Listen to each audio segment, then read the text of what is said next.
আচ্ছা, আপনার কি সত্যিই মনে হয় আপনার জীবনের প্রতিটি সিদ্ধান্ত আপনি নিজেই নেন?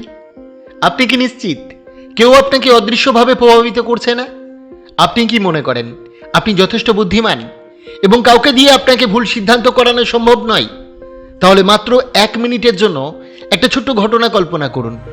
ধরুন আপনি একটা মোবাইল রিচার্জের দোকানে গেলেন। দোকানদার বলল, দাদা দুটো প্ল্যান আছে, একটা 299 টাকায় 10 জিবি আর একটা 349 টাকায় আনলিমিটেড। আপনি একটু ভাবলেন, তারপর নিজের মনেই বললেন, আরে মাত্র 50 টাকা বেশি দিলেই আনলিমিটেড, এটাই নেওয়া ভালো। আপনি খুশি মনে আরও 50 টাকা দিয়ে দিলেন। কিন্তু একবারও কি ভেবে দেখলেন আপনার কি সত্যিই আনলিমিটেড ডাটার প্রয়োজন ছিল? হয়তো মাসে 10 জিবি ডাটা শেষ হয় না, তবুও আপনি বেশি টাকা খরচ করলেন, কারণ আপনার সিদ্ধান্তটা আপনি নেননি। আপনার সিদ্ধান্ত আপনার মস্তিষ্কের জন্য সাজিয়ে দেওয়া হয়েছিল। শুধু টেলিকম কোম্পানি নয়, প্রতিদিন বাজারে, রেস্টুরেন্টে, অনলাইন শপিংয়ে, এমনকি রাস্তার পাশে চপ বিক্রেতাও একই কৌশল ব্যবহার করে। ধরুন একটা চপের দাম 5 টাকা, আর দোকানদার বলল 3টে নিলেই মাত্র 10 টাকা। আপনি তো এসেছিলেন একটা খেতে, কিন্তু হঠাৎ মনে হলো একটা তো ফ্রি পেয়ে যাচ্ছি। আপনি 3টেই কিনে ফেললেন। আপনার মনে হলো আপনি খুব বুদ্ধিমান সিদ্ধান্ত নিয়েছেন, কিন্তু বাস্তবতা হলো আপনি ঠিক সেই কাজটাই করলেন যেটা বিক্রেতা শুরু থেকেই চেয়েছিল। মনোবিজ্ঞানে এই কৌশলকে বলা হয় ডিকো এফেক্ট, অর্থাৎ এমন একটি বিকল্প সামনে রাখা যাতে আপনি নিজেই আরও দামি বা লাভজনক অপশানটি বেছে নেন। আর সবচেয়ে ভয়ের বিষয় হলো এটা শুধু বাজারে নয়, আপনার চারপাশের মানুষও অজান্তে এই ধরনের সাইকোলজিক্যাল কৌশল ব্যবহার করে। কেউ আপনার কাছ থেকে কাজ করিয়ে নেয়, কেউ আপনাকে রাজি করিয়ে ফেলে, কেউ আবার আপনার সিদ্ধান্তকেই নিজের সুবিধা মতো ঘুরিয়ে দেয়। এখন প্রশ্ন হলো, আপনি কি শুধু অন্যের খেলায় খেলোয়াড় হয়েই থাকবেন, নাকি আজ থেকে খেলাটা বুঝতে শিখবেন? মাত্র 5 মিনিট ধৈর্য ধরে বসুন। আজ আমি আপনাকে এমন 10টি কৌশল, সাইকোলজি টেকনিক শেখাবো যেগুলো জানলে আপনি বুঝতে পারবেন কখন কেউ আপনাকে প্রভাবিত করার চেষ্টা করছে এবং কিভাবে আরও আত্মবিশ্বাসী, প্রভাবশালীভাবে মানুষের সঙ্গে কথা বলতে হয়। বিশেষ করে 5 নম্বর এবং 8 নম্বর টেকনিকটি একদম মিস করবেন না, কারণ এই দুটি কৌশল আপনার ব্যক্তিত্ব, আত্মবিশ্বাস এবং মানুষের সঙ্গে যোগাযোগ করার দক্ষতাকে এক অন্য উচ্চতায় নিয়ে যেতে পারে। তাহলে আর দেরি নয়, চলুন শুরু করা যাক। নাম্বার 1 টিপস, মানুষ ভুল প্রমাণ করতে ভালোবাসে। দেখুন, আপনি যদি কাউকে সরাসরি ব্যক্তিগতভাবে প্রশ্ন করেন, অনেক সময় সে উত্তর এড়িয়ে যাবে কিংবা মিথ্যা বলবে। ধরুন আপনি জানতে চান আপনার বন্ধুর মাসিক বেতন কত। আপনি যদি সরাসরি জিজ্ঞাসা করেন, তুই কত টাকা বেতন পাস, সে হয়তো বলবে, এসব জিজ্ঞাসা করিস না, অথবা হেসে বিষয়টি উড়িয়ে যাবে। কিন্তু একই প্রশ্ন অন্যভাবে করলে ফল সম্পূর্ণ বদলে যেতে পারে।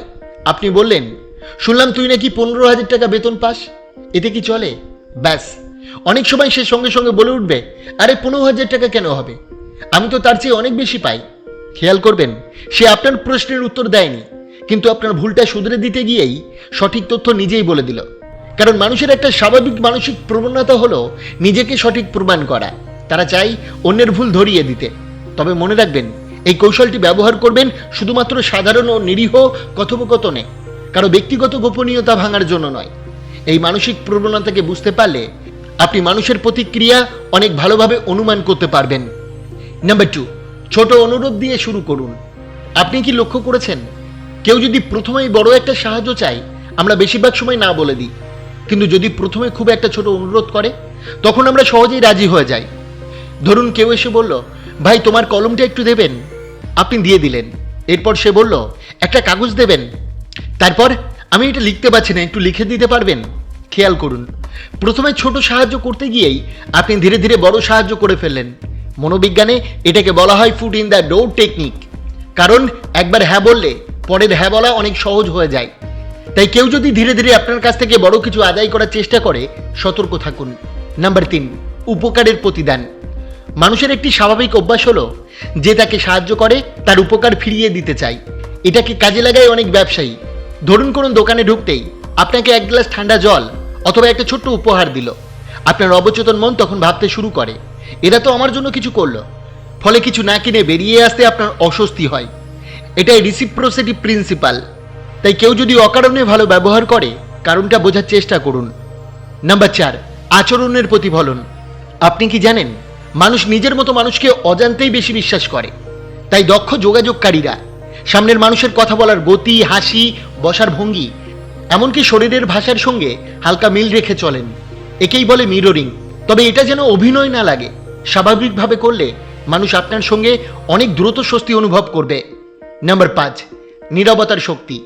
অনেক সময় কথার চেয়ে নীরবতা অনেক বেশি শক্তিশালী। আপনি যদি কোনো গুরুত্বপূর্ণ প্রশ্ন করেন তারপর চুপচাপ থাকেন, বেশিরভাগ মানুষ অস্বস্তি বোধ করবে, আর সেই অস্বস্তি কাটানোর জন্য নিজেই আরো বেশি কথা বলতে শুরু করবে। অনেক সময় যে তথ্য সে বলতে চায়নি সেটাও বলে ফেলে। তাই সবসময় প্রশ্ন করার পর তাড়াহুড়ো করে কথা বলবেন না। নীরবতার একটা শক্তি আছে।